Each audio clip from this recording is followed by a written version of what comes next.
Շենգավիթն իր երբեմնի տնտեսական ակտիվությունը կորցրեց տարիների սխալ և թույլ քաղաքականության արդյունքում։ Այդ պատճառով էլ մայրաքաղաքի այս վարչականն այսօր գործազրկության բարձր ցուցանիշներով աչքի ընկնող Երևանի շրջաններից է։ Շենգավիթցիների հետ հանդիպմանը հայտարարում է Ուժեղ Հայաստան դաշինքի ցուցակը գլխավորող Նարեկ Կարապետյանը։ Քարոզարշավի 8-րդ օրն այստեղ բակից բակ շրջել են, հանդիպումներն ամփոփում են հավաքով։ Գործարանները պետք է վերաբացվեն ժամանակակից, նոր տեխնոլոգիաներով, հագեցած սարքավորումներով։ Շենգավիթցիներն արձագանքում են բուռն ծափերով։ Ինչու է Երևանցին այս քանի օրը մենք տեսնում ենք բոլոր եթերներով մերժում այսօրվա վարչապետին։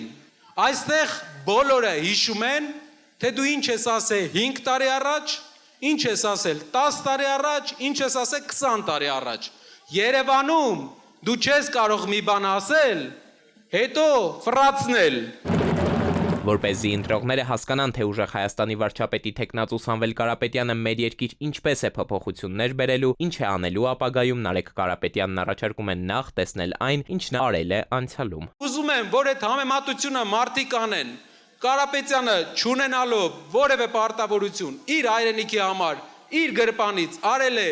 մեծ բաներ, Փաշինյանը ստանալով պարգևավճարներ 2 մետր ասֆալտ է անում եւ ամեն օր դրա մասին ասում է։ Երկրի կառավարումը ստանձնելով Ուժեղ Հայաստան դաշինքը խոստանում է վերակառուցել Հայաստանի արդյունաբերությունը։